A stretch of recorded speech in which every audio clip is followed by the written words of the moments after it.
काम त्रिकोण बहुत इम्पॉर्टेंट है और बहुत पॉजिटिव त्रिकोण है, क्योंकि हमारी पूरी एग्जिस्टेंस ही काम त्रिकोण से होगी।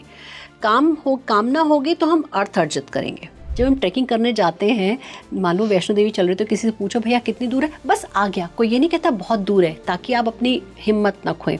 तो राहु यही कहते हैं, बस आ गया और तुम अचीव कर लोगे। तो इसलिए काम में राहु की बहुत ज़रूरत है। शनि अर्थ त्रिकोण में भी हैं, शनि काम त्रिकोण में भी हैं, और शनि के बारे में कहा जाता है कि ये वैराग्य देते हैं। तो फिर ये काम में और अर्थ में क्या कर रहे हैं? जब तक आप अपने को नहीं खोएंगे, अपने का मतलब मैं को नहीं खोएंगे। लगन से 12वां व्यय, लगन का व्यय, जब तक आप अपने मैं को खो के हम में नहीं जाओगे, राइट, द्वैत से अद्वैत में नहीं जाओगे, तब तक मोक्ष नहीं मिलेगा। शनिदेव है वहां पर ये बताने के लिए कि ये आपका नहीं है। शनिदेव यम भी है, राइट। तो इसीलिए उनको मैक्सिमम पूरा फुल रूप में वहां पर लाया गया, क्योंकि अल्टीमेटली तो आपको यम का मतलब ये नहीं कि एंड ऑफ लाइफ है, end of all your desires है।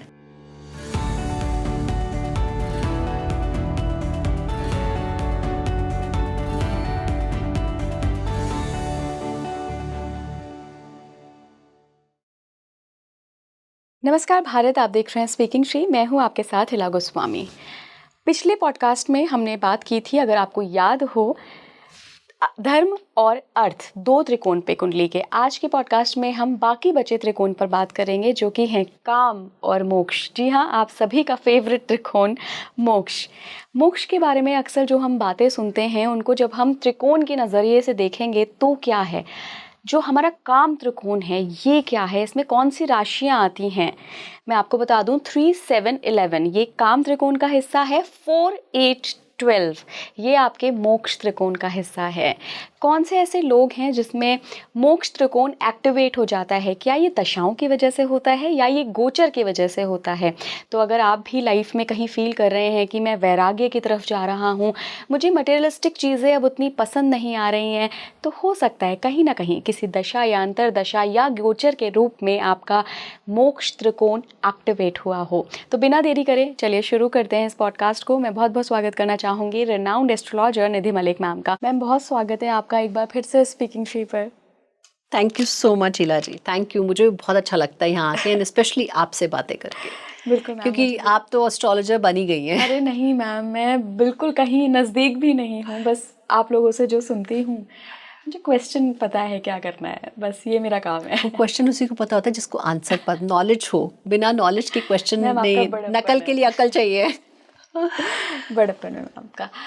पहले हम गुरु स्थिति कर लें, उसके बाद फिर शुरू करते हैं। जी जी जी जी। ओम वक्रकुंड महाकाय सूर्यकोटि समप्रभा निर्विघ्नं कुरु मे देव सर्वकार्येषु सर्वदा। गुरुर्ब्रह्मा गुरुर्विष्णु गुरुर्देवो महेश्वरा गुरुर्साक्षात् परम ब्रह्म तस्मै श्री गुरुवे नमः। प्रणाम है गणपति बप्पा को और मेरे गुरु स्वामी जी को। ओम नमो नारायणाय। मैम, पिछली बार हमने धर्म और अर्थ त्रिकोण को डिस्कस किया था, बहुत ब्यूटीफुली आपने बताया था। आज बारी है काम और मोक्ष त्रिकोण की। और मेरी ऑडियंस जो है ना मैम, वो मुझे लगता है सबकी आध्यात्मिक जर्नी शुरू हो गई है, तो वो मोक्ष त्रिकोण में बहुत इंटरेस्टेड रहते हैं। तो आज मुझे लगता है उनके लिए है ये पॉडकास्ट, कि वो समझ सकें कि आखिर काम त्रिकोण क्या है और फिर मोक्ष त्रिकोण को समझेंगे। आई थिंक जैसे ही हम जन्म लेते हैं हमारी मोक्ष की जर्नी शुरू हो जाती है। तो जन्म भी हम इसीलिए लेते हैं क्योंकि हमारी मोक्ष की जर्नी चल रही है। तो हम समझते हैं काम त्रिकोण को। तो काम त्रिकोण हमारा हुआ तीसरी राशि यानी मिथुन जेमिनी, सप्तम राशि यानी लिब्रा तुला, और हमारी हो गई 11th राशि एक्वेरियस। हाँ, ये हमारी जो है ये हमारा काम त्रिकोण आ जाता है। अब हम देखते हैं काम त्रिकोण के कौन कौन से हमारे वो हो गए उनके लॉर्ड। तीसरी मरकुरी, बुध हो गए, बुध, ठीक है। आपकी जो 7th है वीनस, राइट, बहुत ज़रूरी है। बहुत ज़रूरी है। और उसके बाद शनि की राशि, तो बहुत इंटरेस्टिंगली कई ये है कि यहाँ शनि की क्या आवश्यकता है, राइट। तो ये हमारा काम त्रिकोण पूरा हो गया। अब काम है क्या, कामना है, अगर हम इसको बहुत लिटरली देखें तो कामनाएं हमारी इच्छाएं, बट बेसिकली देखा जाए तो काम त्रिकोण प्रकृति है, राइट। क्योंकि अगर कामना नहीं होगी तो प्रकृति कहाँ से होगी? हमारी प्रकृति ही नरिशमेंट है। प्रकृति का क्या है? पर प्रकृति हमें नरिश करती है, पालन पोषण करती है। अगर इच्छा नहीं होगी तो कहाँ से हम अपने आप को ग्रो कर पाएंगे, नरिश कर पाएंगे, खा पाएंगे, जी पाएंगे? हम बैठे ही रह जाएंगे, ठीक है। सो सबसे पहले कामना के लिए हमें क्या चाहिए? सबसे पहले कामना के लिए हमें पुरुषार्थ चाहिए, तीसरी राशि। क्योंकि जब तक पुरुषार्थ नहीं होगा, ठीक है, और उसके साथ हमें बुद्धि चाहिए, सोच चाहिए कि हम उतना वाइडन अपनी सोच रख सकें, राइट। तो पुरुषार्थ और बुद्धि, तभी कामना पूरी होगी, हमारी इच्छाएं, desires. So human beings are born to have desires, ठीक है। कामना हमारे इसलिए इसको पुरुषार्थ दिया गया है। कामना हमारे जीवन का बहुत इम्पोर्टेंट पार्ट है। नहीं तो ये जीवन कितना निरस हो जाए अगर फूल ना हो, प्रकृति ना हो, इतनी सुंदर झरने ना हो, पहाड़ ना हो, प्रकृति ना हो, तो क्या लाइफ हो गई? अगर हम वेल ड्रेस्ड ना हो, आज हम कैमरा पे बैठे हैं और ऐसे पजामाज में आ जाए तो किसको अच्छा लगेगा? हमें खुद भी नहीं लगेगा, खुद भी नहीं अच्छा लगेगा। तो दैट तैयार होना कितना इम्पोर्टेंट है। तो वो पुरुषार्थ की गाड़ी होनी चाहिए, वो इच्छा कि मेरे को अब ग्रो करना है लाइफ में, अच्छा घर होना चाहिए, अच्छे कपड़े होने चाहिए, वो हमारा एक होता है। फिर उसके बाद आता है हमारा सप्तम भाव। हमने डिस्कस किया था कि धर्म है हमारा आगे ग्रो करने का, प्रोजनी, बच्चे। तो जब तक कामना नहीं होगी तब तक कैसे हम ग्रो करेंगे, राइट। तो इसलिए हमारा सप्तम भाव आता है जो बहुत ज़रूरी है, एक काम भाव टुवर्ड्स एक पुरुष और स्त्री का काम। ये हमारे रिलेशनशिप्स का भी है भाव, खाली वही नहीं है संबंध का, और इसलिए इसको शुक्र लीड करते हैं, शुक्र गवर्न करते हैं। और देखा जाए तो ये इसकी प्लेसमेंट बहुत ब्यूटीफुल है, ये हमारे लगन के सामने है। यस, राइट, क्योंकि आप हैं तो पार्टनर है, पार्टनर है तो आप हैं, राइट। ये सातवां भाव पब्लिक का भी होता है, राइट। तो आप हैं और पब्लिक है, और पब्लिक है तो आप हैं। इसको ऐसे भी देखा जाए कि आपकी पब्लिक से क्या कामनाएं और पब्लिक की आपसे क्या कामनाएं हैं। इसको ऐसा भी देखा जाए कि पब्लिक आपके बारे में क्या सोचती है और आप पब्लिक के बारे में क्या सोचते हैं। परसेप्शन वो भी कामना से बनता है, यस, राइट। तो कामना बहुत ज़रूरी हो जाती है। और सातवां भाव, इसको केंद्र का भी इसीलिए दिया गया है क्योंकि ज़रूरी है, क्योंकि बहुत ज़रूरी है, राइट। तो ये हमारा कामना में ही हो गया। अब हम पहुंचते हैं सबसे इंटरेस्टिंग भाव, which is the 11th, which is Aquarius, Shani. और ये हमारा सबसे बड़ा भाव है डिज़ायर्स का, अनफुलफिल्ड डिज़ायर्स, हमारी जो ओवरऑल हमारी लाइफ के डिज़ायर्स हैं, सबसे बड़ा भाव 11th का है। ये हमारे नेटवर्क्स का भी भाव है। अगेन फिर वही आ गया, नेटवर्क, पीपल, नेटवर्क, हमारे रिलेशनशिप्स, हमारे बड़े भाई, उन सब का भाव ये है। शनि आधिपत्य है, क्योंकि जब तक आप कामना नहीं रखेंगे आप कर्म क्यों करेंगे? आप सेटिस्फाइड हैं, कंटेंटेड हैं लाइफ में, तो आप क्यों कर्म करेंगे? यहाँ तक कि साधना के लिए आपको कामना करनी पड़ेगी, तभी 7वें भाव के बाद 8वां भाव आता है, राइट। तो कंटेंटमेंट ज़रूरी है। तभी अगर 11th भाव बहुत ज़्यादा गड़बड़ हो जाता है, बहुत ज़्यादा फैल जाता है 11th भाव, तो प्रॉब्लम आने लगती है आपको, राइट। जिसका चंद्रमा 11th में हो राशि में, तो उसकी बहुत सारे डिज़ायर्स होती हैं, वो कभी उसकी डिज़ायर्स फुलफिल ही नहीं होंगी। कंटेंटमेंट आने में बहुत मुश्किल लगेगी अनलेस केतु साथ में आ जाए या बृहस्पति देख रहे हो, और अगर राहु साथ में आ जाए तो और मज़ेदार हो जाता है फिर तो कंटेंटमेंट भी ज़रूरी है और कामना भी ज़रूरी है। तो इसलिए काम त्रिकोण बहुत इम्पोर्टेंट हो जाता है। इसको मतलब वैसे मत लीजिए कि काम त्रिकोण नेगेटिव है। काम त्रिकोण बहुत इम्पोर्टेंट है और बहुत पॉजिटिव त्रिकोण है, क्योंकि हमारी पूरी एग्जिस्टेंस ही काम त्रिकोण से होगी। कामना होगी तो हम अर्थ अर्जित करेंगे। क्या मैम वासनाएं भी काम त्रिकोण में आती हैं? बिल्कुल। तो वो यही हो गया कि कंटेंटमेंट नहीं हुई, तो वासना भी काम से ही आएगी। आपका सप्तम भाव अगर गलत हो गया तो काम वासना आ जाएगी, तो वासना आ जाएगी। तो फिर आपके रिलेशनशिप में डिफरेंस हो जाएगा। मान लीजिए सप्तम में राहु का किस तरह से आ रहा है, इनफैक्ट सप्तम में अगर वीनस भी आ जाए तो भी अच्छा नहीं है। अच्छा। जबकि उन्हीं का भाव होता है, राशि डिपेंड करता कौन सी हो, तो भी अच्छा नहीं है, क्योंकि फिर आपकी वो जो वीनस का रोल है वो एक्सट्रीम हो जाता है, तो वो लव से लस्ट में हो जाता है। तो बिल्कुल वासनाएं काम में आती हैं। एक मैम जो मैं गौर कर रही थी शनि के बारे में, शनि अर्थ त्रिकोण में भी हैं, शनि काम त्रिकोण में भी हैं, और शनि के बारे में कहा जाता है कि ये वैराग्य देते हैं। तो फिर ये काम में और अर्थ में क्या कर रहे हैं? तो अब हम आते हैं, इसको समझने के लिए हम नक्षत्र समझते हैं। ठीक है मैम। ठीक है, तो हमारे काम में कौन कौन से नक्षत्र आएंगे।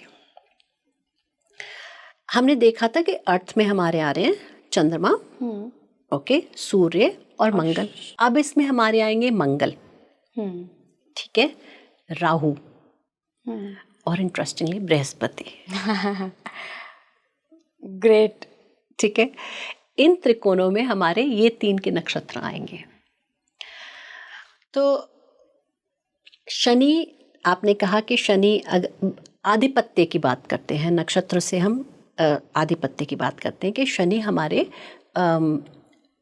अर्थ में और काम में क्यों है, अर्थ में और काम में क्यों है। तो अगर आप ये देखिए, अर्थ में और काम में लार्जली 10th और 11th है, ठीक है ना। तो कर्म के लिए तो आपको शनि चाहिए ही, कर्म के लिए, लेकिन उन कर्म से अपनी इच्छाओं को पाने के लिए आपको 11th आ गया आपका, इसलिए आपके शनि की जरूरत है। ओके, अब ये शनि वैराग्य भी देते हैं, राइट, और ये शनि आपको स्ट्रॉन्ग भी बनाते हैं, आपको जुडिशियस भी बनाते हैं।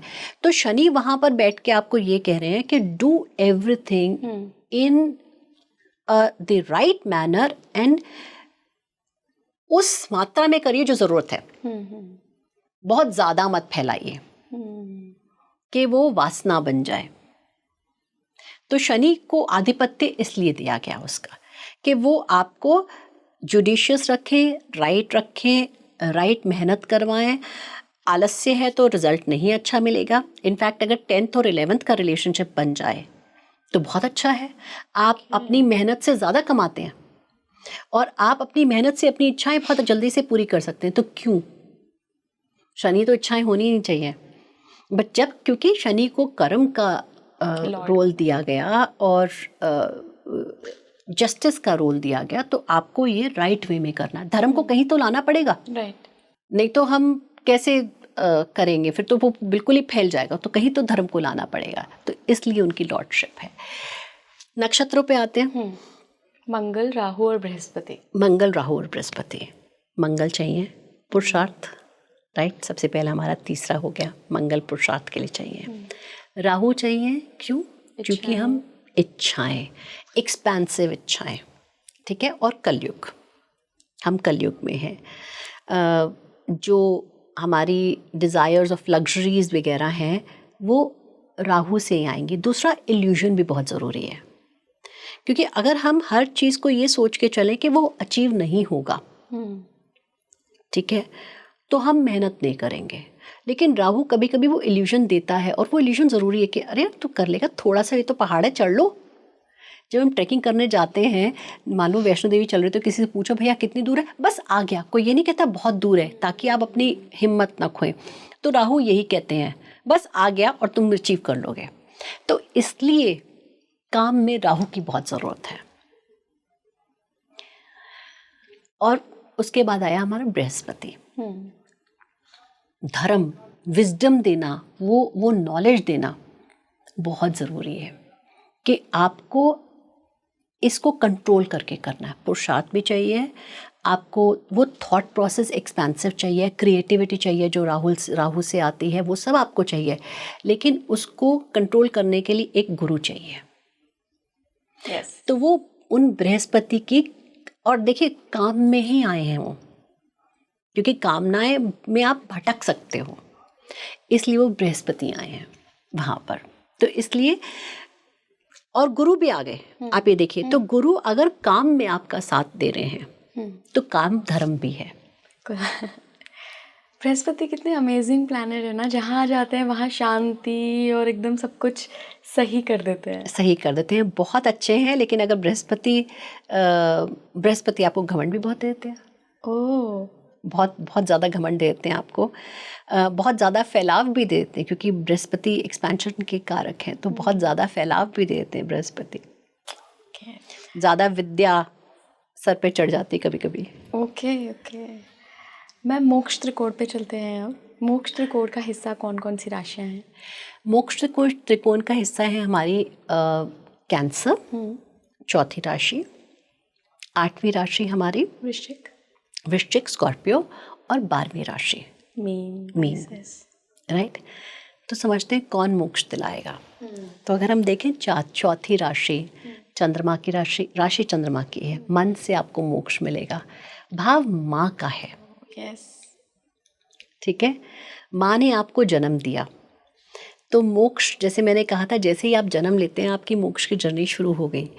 वो भाव आपके वूम का भी भाव है, मातृत्व का भाव है, वूम का भाव है। तो आपने जन्म ले लिया, सबसे पहली जर्नी मोक्ष की आपकी माँ से मिलेगी, कि अब आप माँ से अलग हो गए, अब आप अपने जीवन में आ गए और आपकी जर्नी शुरू हो गई। राइट। उसके बाद 8वां भाव, 8वां भाव वो है जो आप देख नहीं सकते हो, the world which is beyond your normal vision. वो पाताल इसलिए है क्योंकि ऊपर तो आप फिर भी देख सकते हो, लेकिन नीचे, धरती के नीचे है क्या, वो आप नहीं देख पाते। तो वो हिस्सा जो आपका है, आपके जीवन का है, जो आप नहीं देख पा रहे हो, वो आप नहीं देख पा रहे, उस हिस्से को अचीव करना।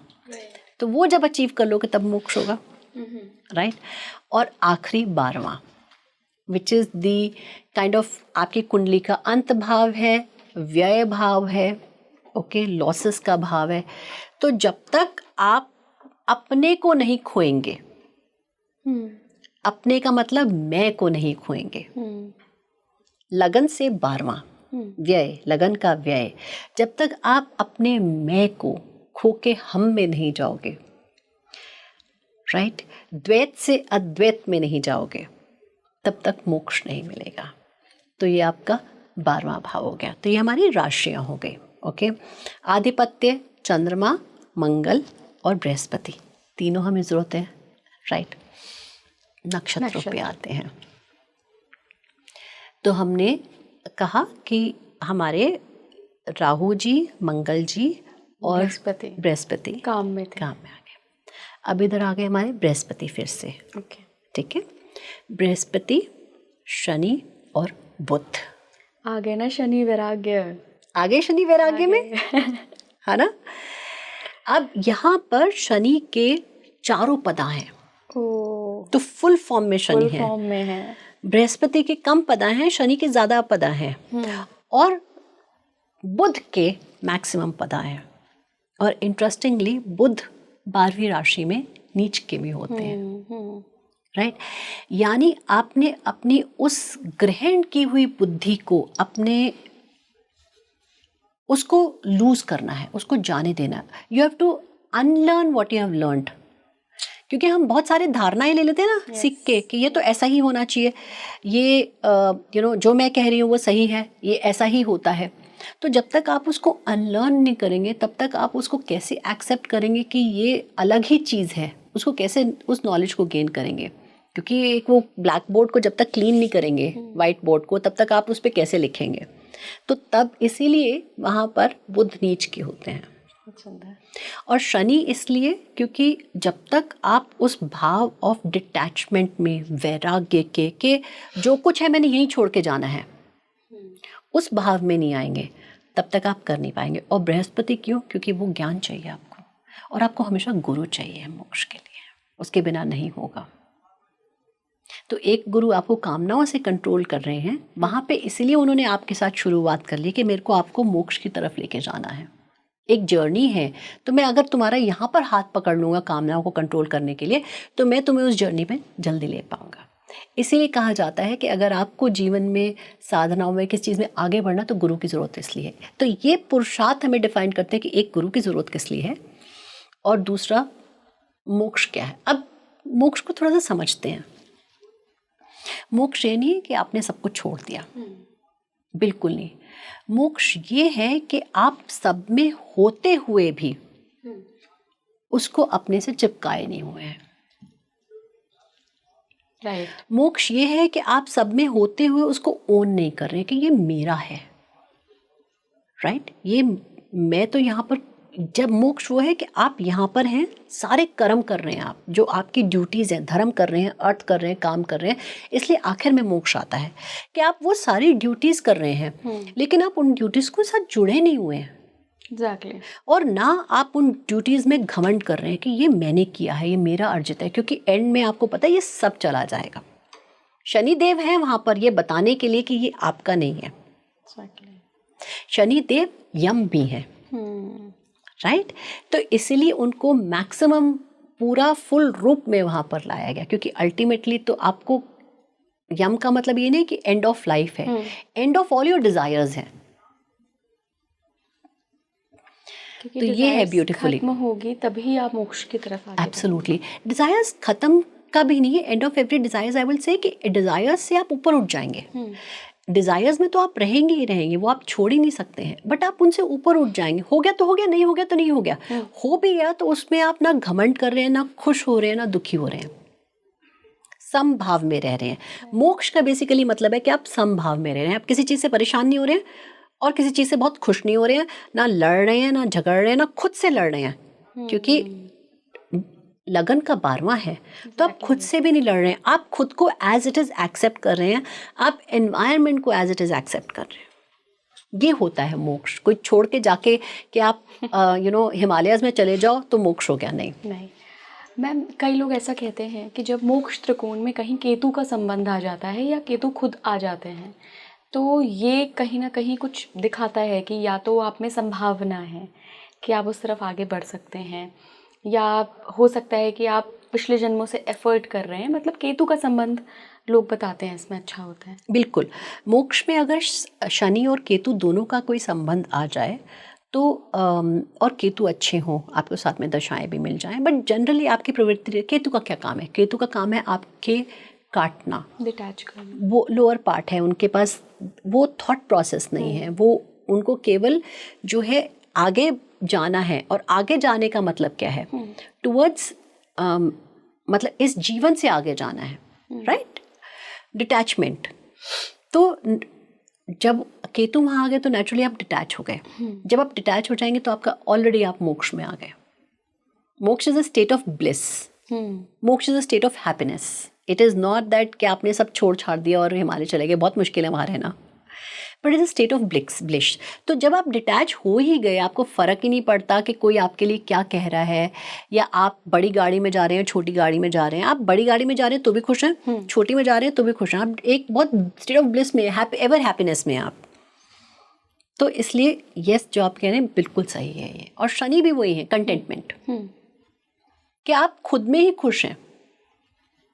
नवांशा की थोड़ी सी बात करते हैं मैम, कि अगर इनका एक्सचेंज हो जाए, मोक्ष में जो प्लैनेट बर्थ चार्ट में है वो उधर काम में आ जाए, या काम में है तो मोक्ष में आ जाए।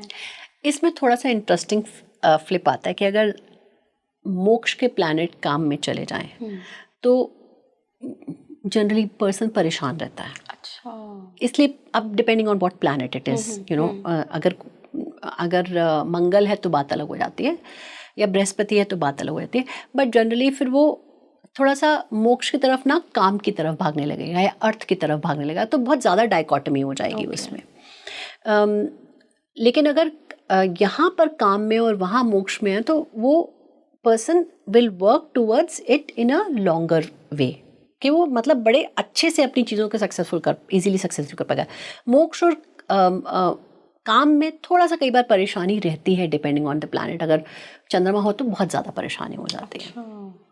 और अगर मान लीजिए सूर्य हो तो ये होता है कि वो किसी भी तरह से कम वॉट में उसको चीज़ों को अचीव करने का वो स्ट्रगल होता है। और मैम बर्थ चार्ट में ही अगर एक्सचेंज हो जाए काम के प्लैनेट्स का और मोक्ष के प्लैनेट्स का तो क्या होता है? मान लीजिए कि जो 4th का लॉर्ड है वो 3rd में जाके बैठ जाए, या 7th में बैठ जाए, या 11th में बैठ जाए। 4th लॉर्ड मान लीजिए 7th में बैठ जाए तो ऐसा नहीं कहेंगे कि राशियों को देखेंगे हम हाउस की बात नहीं करेंगे, हम राशियों की बात करेंगे। मान लीजिए चंद्रमा की बात करते हैं। चंद्रमा सप्तम भाव में चले गए, ओके, और अगर मान लीजिए सप्तम राशि में ही चले गए तो attachment, motherly attachment, mother is a part of the family, उस तरह से हो जाएगा। और 4th भाव का मोक्ष इतना इम्पैक्ट नहीं करता है, ओके, वो क्योंकि सुख है तो आपको अपने वाइफ से भी सुख मिलेगा, सुख भाव भी है ना वो, तो वो इतना नहीं होता है। हाँ, अष्टम और 12वें का ज़्यादा आ जाता है, बट 4th का इतना इम्पैक्ट नहीं करता है। तो क्योंकि आपने चंद्रमा हो गया ना, मन का कारक हो गया, तो आपको मन तो लगाना ही पड़ेगा काम के लिए, नहीं तो आप कैसे ग्रो करोगे। और मैम अगर ये एक्सचेंज हो कि 8th लॉर्ड 12th में और सेम कुंडली में 12th लॉर्ड 8 में, ये तो फिर विपरीत राजयोग हो गया। ये विपरीत राजयोग, हाँ, विपरीत राजयोग हो गया।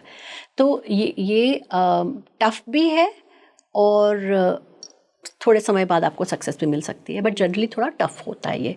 बट वो भी हम तब कहेंगे अगर वो दशाएं आई हैं उन प्लैनेट्स की। अगर दशाएं नहीं आ रही हैं तो आपको इतना इम्पैक्ट नहीं आएगा। अगर दशाएं आ रही है तो इम्पैक्ट आएगा, या अगर ट्रांजिट से एक्टिवेट हो रहे हैं वो प्लैनेट्स तो इम्पैक्ट आएगा। बट जनरली लाइफ में थोड़े ऑब्स्टिकल्स रहेंगे ही रहेंगे। मोक्ष से इसका कोई संबंध नहीं है? मोक्ष से भी संबंध है, क्योंकि दोनों मोक्ष राशियां हो गई। मोक्ष का क्या मतलब है? आपको वो विरक्त करवा रहे हैं। हम मटेरियल लाइफ में रहने के लिए हैं, हम मटेरियल वर्ल्ड में रहने के लिए, और वो कह रहे हैं विरक्त हो जाओ, तो नेचुरली कॉन्फ्लिक्ट ऑफ इंटरेस्ट हो गया, तो स्ट्रगल तो आएगा। और विरक्त करवाने के लिए चीज़ें छूटेंगी, सडनली प्रॉब्लम आएगी, चीज़ें छूटेंगी। जब चीज़ें छूटेंगी तो परेशान तो हम होंगे ही होंगे। और 8th लॉर्ड 7th में आ जाए कि मोक्ष त्रिकोण का एक राशि 7th काम त्रिकोण में आ गई, हाँ, तो फिर नेचुरली 8th और 12th के लॉर्ड्स जब भी किसी भी भाव में जाएंगे तो प्रॉब्लम तो आएगी करेंगे। प्रॉब्लम तो आएगी, कितना सौम्य भी हो वो प्रॉब्लम तो आएगी ही आएगी। बिकॉज 8th हमें मालूम है सडननेस है, 8th हमें मालूम है आयु है, शनि का कारकत्व है, और 12th हमें मालूम है कि वो व्यय का है। तो नेचुरली जब वो जहाँ भी जाएंगे आएंगे। और फिर अगर वही बात है कि उनका बेसिक नेचर मोक्ष तत्व है। मोक्ष तत्व काम में आ जाए तो आपको काम भावनाओं में मोक्ष चाहिए होगा। बिल्कुल डाइवर्स है।